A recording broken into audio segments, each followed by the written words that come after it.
Hello everyone, welcome to the channel. आज का ये वीडियो बहुत स्पेशल होने वाला है ऐसे सभी एस्पिरेंट्स के लिए जो कि IBPS PO मेंस का एग्ज़ाम देने वाले हैं या उसकी प्रिपरेशन करना चाहते हैं। तो प्रिपरेशन स्टार्ट करने से पहले सबसे पहले ये जानना बहुत ज़रूरी होता है कि एग्ज़ाम में कैसे क्वेश्चंस पूछे जाते हैं, किस टाइप के क्वेश्चंस आते हैं। तो ये वीडियो जो है स्पेशली इसी टॉपिक को डेडिकेटेड रहेगा और इसमें हम वन बाय वन हर एक सेक्शंस के बारे में जानेंगे, किस सेक्शंस में कैसे क्वेश्चंस पूछे जाते हैं। और इस बार यानी कि 2022 का IBPS PO मेंस एग्जाम होने वाला 26 नवंबर को। तो बहुत सारे स्टूडेंट तो प्रीलिम्स के साथ ही मेंस की तैयारी स्टार्ट कर देते हैं जो कि सही भी है। लेकिन अगर फिर भी कोई स्टूडेंट जो नहीं तैयारी अभी तक स्टार्ट की, अब वो प्रीलिम्स एग्जाम ओवर होने के बाद स्टार्ट करना चाहते हैं, तो उनके लिए ये वीडियो बहुत इंपॉर्टेंट होगा। इसमें आपको वन बाय वन पता चलेगा कि कैसे क्वेश्चन पूछे जाते हैं। ये जरूर देखें और इसके बाद आप फिर तैयारी स्टार्ट करें। तो सबसे पहले हम यहाँ पे डिस्कस करते हैं कि IBPS PO मेंस एग्ज़ाम में कौन कौन से सेक्शंस होते हैं। सबसे पहला सेक्शन हमारे पास रीजनिंग एंड कंप्यूटर एप्टीट्यूड का होता है, जिसमें टोटल 45 क्वेश्चंस पूछे जाते हैं और मार्क्स 60 होते हैं। यानी कि कुछ क्वेश्चंस 1 मार्क्स के नहीं होते हैं, इससे ज़्यादा मार्क्स के इसमें आते हैं। और टाइम अगर देखा जाए तो इसके लिए आपको सेपरेट 60 मिनट का टाइम मिलेगा। 45 questions and 60 minutes. Second section हमारे पास है जनरल बैंकिंग इकोनॉमिक अवेयरनेस। तो यहाँ पे banking awareness, general current affairs के क्वेश्चंस आपको देखने को मिलेंगे, जिसमें भी 40 क्वेश्चंस टोटल होते हैं, 40 मार्क्स के, यानी कि 1 क्वेश्चन 1 मार्क के होंगे और टाइम यहाँ पे आपको 35 मिनट्स मिलेंगे। थर्ड सेक्शन हमारे पास है इंग्लिश लैंग्वेज का, और इंग्लिश लैंग्वेज में आपको इंग्लिश लैंग्वेज के 35 क्वेश्चंस होंगे 40 मार्क्स के, यानी कि यहाँ भी कुछ क्वेश्चंस 1 मार्क्स से ज़्यादा के देखने को मिलेंगे और 40 मिनट्स आपको टोटल टाइम मिलेगा इसे बनाने के लिए। और उसके बाद फोर्थ सेक्शन हमारे पास है डेटा एनालिसिस एंड इंटरप्रिटेशन, यानी कि DI का सेक्शन, और इसमें 35 क्वेश्चंस होंगे 60 मार्क्स के, यानी कि यहाँ पे आपको 1 मार्क्स के क्वेश्चन के साथ ही साथ आपको 1 मार्क्स से ज़्यादा के भी क्वेश्चंस यानी 1.25 या फिर 1.5 मार्क्स के क्वेश्चन देखने को आपको मिलेंगे। और यहाँ पे आपको टाइम मिलेगा 35 क्वेश्चंस के लिए 45 मिनट्स। तो टोटल आपको 3 आवर्स मिलने वाले हैं इन 4 सेक्शंस को अटेम्प्ट करने के लिए। इसके बाद हमारा फिफ्थ सेक्शन होता है हमारे पास इंग्लिश लैंग्वेज का, जिसे हम लोग डिस्क्रिप्टिव भी बोलते हैं। इसमें आपको लेटर राइटिंग और एसे राइटिंग करनी होती है। इसमें आप लेटर और एसे के टॉपिक्स आपको दिए जाएंगे, उनमें से चूज करके आपको करना होता है। एक लेटर और एक एसे आपको लिखनी होती है और इसमें मैक्सिमम मार्क्स 25 होते हैं और टाइम आपको 30 मिनट्स मिलेगी। 30 मिनट्स में आपको लेटर भी लिखना है और एसे भी लिखना है। तो ये डिस्क्रिप्टिव का जो 30 मिनट्स टाइम है ये आपको अलग से मिलेगा। आपका जब ये चारों सेक्शन ओवर हो जाएगा तो उसके बाद आपको टाइम तुरंत स्टार्ट हो जाएगी आपकी, और आपको लेटर ऐसे लिखना होगा 30 मिनट्स में। तो ऐसा कुछ पैटर्न है IBPS PO मेंस एग्जाम का। तो सबसे पहले हम मूव करते हैं रीजनिंग सेक्शन पे और देखते हैं कैसे कैसे क्वेश्चंस किस टाइप के पूछे जाते हैं। तो रीजनिंग एंड कंप्यूटर एप्टीट्यूड पे ध्यान देने की कोई ज़रूरत नहीं है। यहाँ पे बेसिकली रीजनिंग के क्वेश्चंस पूछे जाते हैं। तो सबसे पहले देखते हैं पजल्स एंड सिटिंग अरेंजमेंट, यानी कि पजल्स आप प्रीलिम्स एग्जाम दिए हैं, आप जानते हैं पजल्स कैसे होते हैं, सिटिंग अरेंजमेंट कैसी होती है। बस वैसे ही पजल्स और सिटिंग अरेंजमेंट्स आपको यहाँ भी देखने को मिलेंगे, लेकिन लेवल उसका वैसा नहीं होगा। लेवल मेंस एग्जाम में लेवल अप होगा। इसमें क्या होगा, आपको वेरिएबल्स ज़्यादा देखने को मिलेंगे, कॉम्प्लेक्सिटी उसमें होगी, आपको अपना लॉजिक लगाना होगा ज़्यादा समझने के लिए, फिर आप उसे अरेंज कर पाएंगे और पजल्स को सॉल्व कर पाएंगे। सिटिंग अरेंजमेंट भी कुछ ऐसी ही होगी। लेवल बिल्कुल भी आपको प्रीलिम्स जैसा नहीं होगा, उससे काफ़ी ज़्यादा ऊपर होगा। तो आपको पजल्स और सिटिंग अरेंजमेंट से अप्रॉक्स 25 to 28 क्वेश्चंस आपको देखने को मिलेंगे। सेकंड टाइप होगा आपको इनपुट आउटपुट का, यानी कि इनपुट आउटपुट के क्वेश्चंस देखने को आपको मिलेंगे। 3 से 4 या 4-5 क्वेश्चंस इसके होंगे। डेटा सफिशिएंसी प्रीलिम्स एग्जाम के लिए भी हम सॉल्व करते हैं, पर वैसे क्वेश्चंस यहाँ नहीं होंगे। यहाँ क्वेश्चन का लेवल जो है वो हाई होगा, क्वेश्चन जो फ्रेम होगा वो अलग ढंग से यहाँ पे किया जाएगा फ्रेम। इसमें आपको कॉम्प्लेक्सिटी देखने को मिलेगी और आपको सॉल्व करने के लिए थोड़ा ज़्यादा दिमाग अपना लगाना होगा। डायरेक्शन सेंस के क्वेश्चंस होंगे, लेकिन डायरेक्शन सेंस हम प्रीलिम्स में भी बनाते हैं, वैसे बिल्कुल भी यहाँ पे नहीं होंगे। ये मेंस का, यहाँ पे आपको कोडेड डायरेक्शन सेंस मिलेंगे। आपको कोडिंग के थ्रू आपको डायरेक्शन बताया जाएगा, north south, north east, south east, और उसके बाद आपको फिर उस क्वेश्चंस दिए जाएंगे, उस क्वेश्चंस के आंसर निकालने होंगे। तो यहाँ पे थोड़ा सा कॉम्प्लेक्स कर दिया जाएगा आपको। बेसिक फंडा हमारा वही होगा जो हम लोग प्रीलिम्स में देखते हैं, लेकिन जो क्वेश्चन फ्रेमिंग का जो तरीका होता है वो बदल दिया जाता है और उसमें थोड़ा सा कॉम्प्लेक्सिटी लाई जाती है, ताकि थोड़ा ज़्यादा आप अपना लॉजिक लगा सके सॉल्व करने में।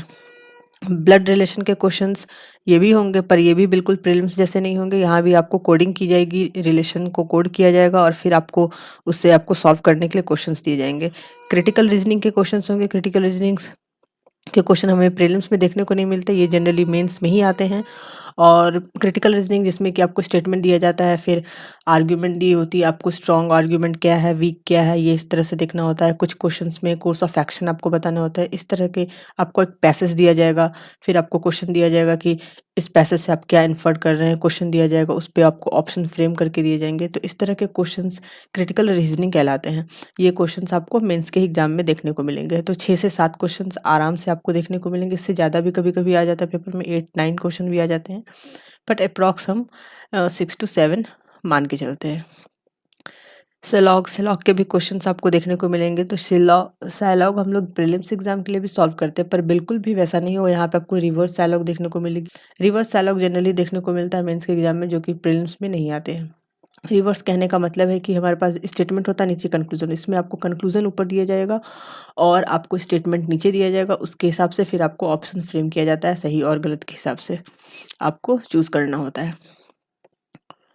इनइक्वालिटी देखने को मिलेगी, तो कोडेड इनइक्वालिटी भी देखने को मिलेगी। इस तरह से ये कुछ रीजनिंग का सेक्शन था, जिसमें कि आपको डिफरेंट टाइप के कौन कौन से क्वेश्चंस आते हैं वो यहाँ पे मैंने आपको बताया, और अप्रॉक्स आपको कितने क्वेश्चंस देखने को मिलेंगे ये भी मैंने यहाँ पे आपको बताया है।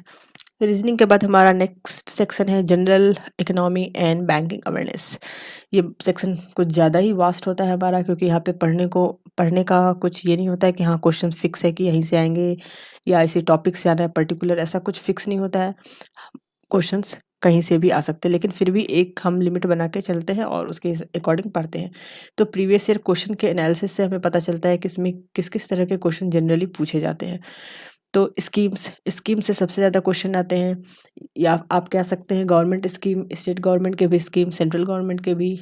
उसके बाद आपको बैंकिंग सेक्टर में अगर कोई स्कीम लॉन्च होती है, कोई बैंक अगर नया स्कीम ला रहा है, तो ये सब बहुत ही इंपॉर्टेंट हो जाता है और इससे क्वेश्चन देखने को मिलेंगे। आपको आउटले जनरली पूछा जाता है यहाँ पे कि इस स्कीम में मतलब क्या आउटले है, या क्या इनका क्या मेन जो क्या है वो। और आजकल क्वेश्चंस ऊपर से नहीं आते कि हाँ ये वाला स्कीम है तो इसे कौन लॉन्च किया, ये जनरली नहीं पूछा जाता। पूछा जाएगा आपको सब बात, ये सब क्वेश्चन में आपको दे दी जाएंगी, ये स्कीम है, इसे लॉन्च ये इस ऑर्गेनाइजेशन ने लॉन्च किया या फिर इस गवर्नमेंट ने लॉन्च किया है।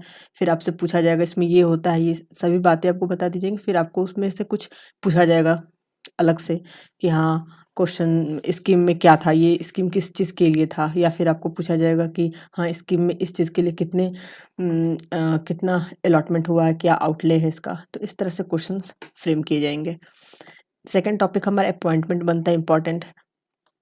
जनरली जितने भी ऑर्गेनाइजेशन या इंस्टीट्यूट्स हैं जो इम्पोर्टेंट है, उन सब में कोई भी अपॉइंटमेंट अगर रिसेंटली हुई है तो वो आपके लिए इम्पोर्टेंट है, पूछा जाता है। कमिटी, डिफरेंट कमिटी बनाई जाती है बहुत सारी थी, तो इसके चेयरपर्सन कौन थे, कौन इस कमेटी को हेड कर रहे थे, तो इस तरह के क्वेश्चंस कमेटी से देखने को मिलेंगे। फिर सेबी, आरबीआई एटसेट्रा, इस तरह की जो भी ऑर्गेनाइजेशन है, ये सब different guidelines time to time announce करते रहते हैं, तो उससे रिलेटेड क्वेश्चंस आपको देखने को मिलेंगे, ये इंपॉर्टेंट हमारा है। उसके बाद यूनियन बजट, इकोनॉमिक सर्वे से क्वेश्चन देखने को मिलेगा। Festivals, different festivals, music festival celebrate किया गया तो पूछ दिया जाएगा ये फेस्टिवल किस स्टेट से रिलेटेड है, तो इस तरह के क्वेश्चंस आपको देखने को मिलेंगे। फिर इंपॉर्टेंट डेज, हर मंथ में कुछ इंपॉर्टेंट डेज होते हैं, उसके कुछ थीम्स होते हैं, तो आपको थीम से क्वेश्चन देखने को मिलेगा इंपॉर्टेंट डे में। इस तरह से क्वेश्चन पूछे जाते हैं। नेक्स्ट इंपॉर्टेंट टॉपिक हमारा है एप्स एंड पोर्टल्स, यानी कि गवर्नमेंट कोई ऐप लॉन्च करती है, या फिर कोई बैंक है, कोई इंस्टीट्यूट है, या आरबीआई है, या कोई भी इस तरह की ऑर्गेनाइजेशन है जो कि कुछ ऐप लॉन्च कर रही है, या फिर कोई पोर्टल तैयार किया गया है किसी स्पेसिफिक पर्पस के लिए, तो वो इम्पॉर्टेंट बनता है। पोर्टल भी, साथ ही साथ किस लिए वो लॉन्च किया जा रहा है, तो इससे क्वेश्चन देखने को डेफिनेटली मिलते हैं। फिर इंडेक्स रैंकिंग, डिफरेंट इंडेक्स और ranking time to time release होती रहती है, तो उसमें कौन सा कंट्री का क्या रैंक है, या कौन सी ऑर्गेनाइजेशन का, या फिर नेशनल लेवल में तो कौन सा स्टेट टॉप किया, तो इस तरह के क्वेश्चंस भी आपको देखने को मिलेंगे। और उसके बाद जितने भी इम्पॉर्टेंट नेशनल करंट अफेयर है या इंटरनेशनल करंट अफेयर्स हैं, वो सभी इम्पॉर्टेंट होते हैं, वो सभी इम्पॉर्टेंट होते हैं और वो सभी आपको देखने को मिलेंगे। तो ये कुछ इंपॉर्टेंट टॉपिक को यहाँ पे मेंशन किया गया है जिससे आपको इस सेक्शन में क्वेश्चन देखने को मिलेंगे। ऐसा नहीं है कि ये फिक्स इसी से आएंगे और इसके अलावा और कोई क्वेश्चन नहीं आएगा, ऐसा नहीं है। यहाँ पे बस एक गाइडलाइन तैयार किया गया है एक इम्पॉर्टेंट टॉपिक्स का।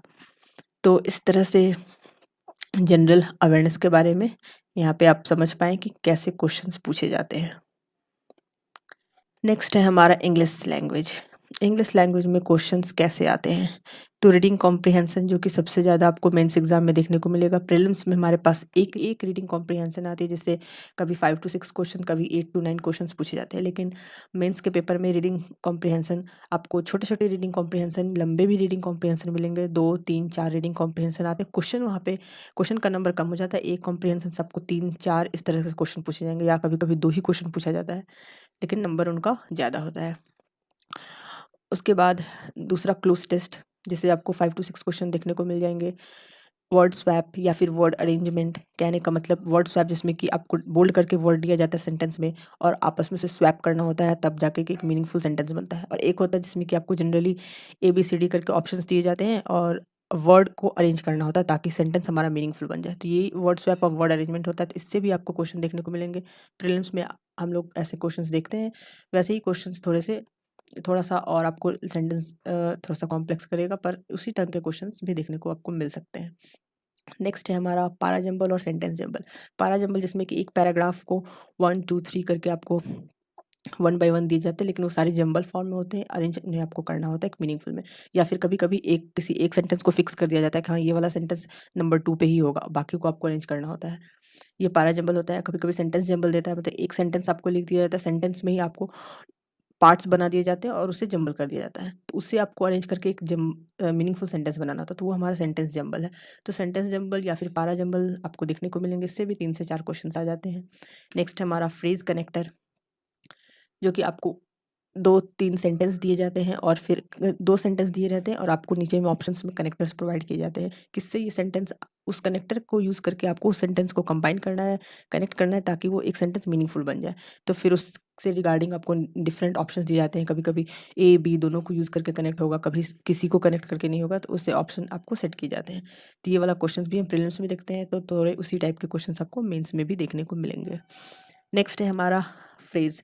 फ्रेज़ से भी क्वेश्चंस आते हैं जिसमें कि आपको सेंटेंस में बोल्ड कर दिया जाता है, फ्रेज़ दिया जाता है और आपको फिर नीचे में ऑप्शंस में आपको उसी सेंटेंस को फ्रेज़ को मीनिंग में आपको कन्वर्ट करके दिया जाता है ताकि आप समझ सकें कि आपको अगर फ्रेज़ का मतलब पता होगा ऊपर, तो आप समझ पाएँगे कि इस फ्रेज़ का क्या मीनिंग है, तो सेंटेंस कौन सा करेक्ट होगा, आपको सेंटेंस करेक्ट चूज़ करना होता है। तो इस तरह से फ्रेज़ के क्वेश्चंस भी देखने को 2 से 3 आपको मिल सकते हैं।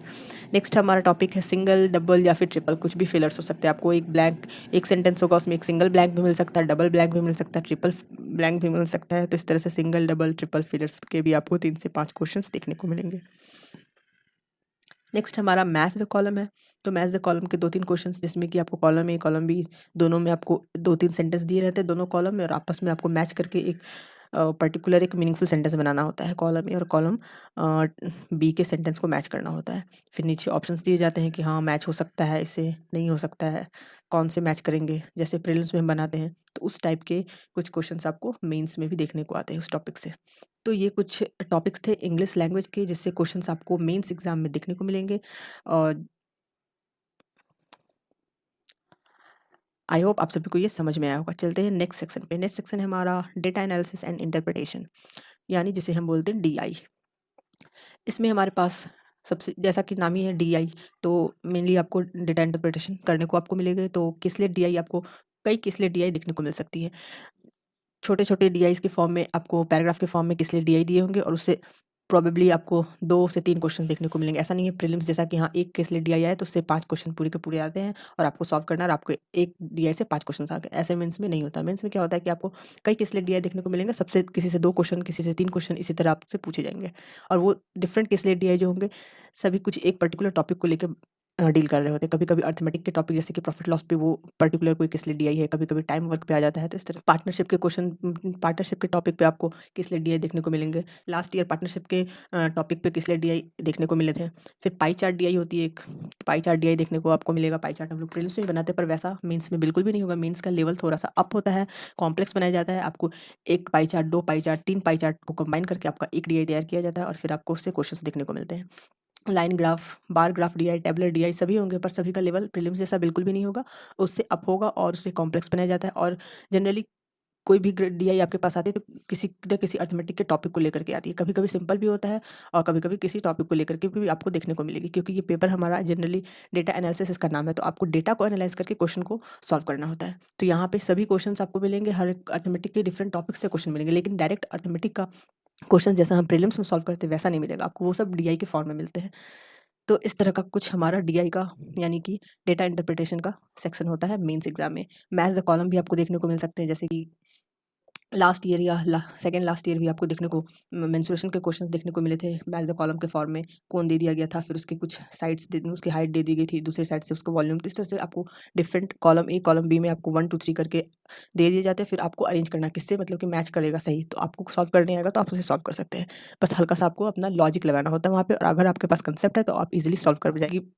आपका कंसेप्ट क्लियर होना चाहिए और साथ ही साथ ऐसे क्वेश्चंस की प्रैक्टिस आपकी होनी चाहिए, तो आप सॉल्व कर सकते हैं। तो इस तरह से डेटा एनालिसिस और इंटरप्रिटेशन के कुछ टॉपिक्स थे। और ये डेटा सफिशिएंसी है, डेटा सफिशिएंसी से भी क्वेश्चंस आते हैं।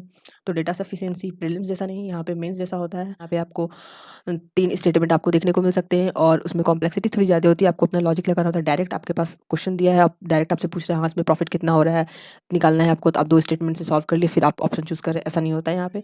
यहाँ पे उसको कॉम्प्लेक्स बनाया जाता है और आपको ध्यान देके, अगर आपका कंसेप्ट बहुत ही अच्छा है तो आप सही से ही बना पाएंगे। अगर कंसेप्ट आपका क्लियर नहीं है तो आप आसानी से क्वेश्चन को गलत करके एग्जाम में आ सकते हैं। तो कुछ इस ढंग का डेटा सफिशिएंसी मेंस एग्जाम में देखने को मिलता है। अर्थमेटिक के भी वर्ड प्रॉब्लम्स भी आते हैं, लेकिन कम आते हैं यहाँ पे। प्रीलिम्स जैसे अर्थमेटिक के प्रॉब्लम देखने को नहीं मिलेगा। मैंने पहले भी बताया कि सभी क्वेश्चंस आपको डीआई के फॉर्म में दिया जाता है। हाँ, कुछ क्वेश्चंस अर्थमेटिक के वर्ड प्रॉब्लम्स के भी आ जाते हैं। क्वाड्रेटिक इक्वेशन भी आपको देखने को मिलेगी, पर वो भी प्रीलिम्स जैसा नहीं होगा। रॉन्ग नंबर सीरीज भी आती है, पर वो सब प्रीलिम्स जैसा नहीं होता है। वो सब आपको अलग अलग पैटर्न के होते हैं। आपको रॉन्ग नंबर सीरीज दे दिया जाएगा, आपको उसमें से रॉन्ग नंबर पता चल गया, फिर नेक्स्ट उसी से आपको वहीं पे क्वेश्चन नेक्स्ट और सीरीज दी जाएगी। आपको बताना होगा कि इससे उसी पैटर्न को फॉलो करके क्या बनेगा, फिर उससे आपको नंबर चूज करना है। कुछ इस टाइप के कॉम्प्लेक्स क्वेश्चन देखने को मिलते हैं quadratic equation, wrong number series या फिर मिसिंग सीरीज से भी। तो ये कुछ डेटा एनालिसिस यानी कि डीआई सेक्शन का हमारा टॉपिक्स था, जिनसे क्वेश्चंस आपको मेंस में देखने को आसानी से मिलते हैं। अगर आपका कंसेप्ट क्लियर है तो आप क्वेश्चंस को सॉल्व कर सकते हैं। अगर कंसेप्ट क्लियर नहीं है तो आपको सॉल्व करने में बहुत दिक्कत आएगी, और प्रैक्टिस नहीं है तो आप लॉजिक को समझ नहीं पाएंगे। तो इसलिए प्रैक्टिस कंसेप्ट दोनों ही आपका यहाँ पे यूज़ होगा। तो आई होप आज के इस वीडियो में मैं अच्छे से बता पाई कि कौन कौन से क्वेश्चंस आते हैं और किस सेक्शन से किस टाइप के क्वेश्चंस पूछे जाते हैं। आप सभी को ये सब अच्छे से समझ में आया होगा। अगर वीडियो पसंद आया तो इसे लाइक और शेयर ज़रूर करें, और चैनल को सब्सक्राइब बिल्कुल भी करना ना भूलें, क्योंकि इस तरह की वीडियोज़ यहाँ पे टाइम टू टाइम आते रहेंगे। Thank you so much.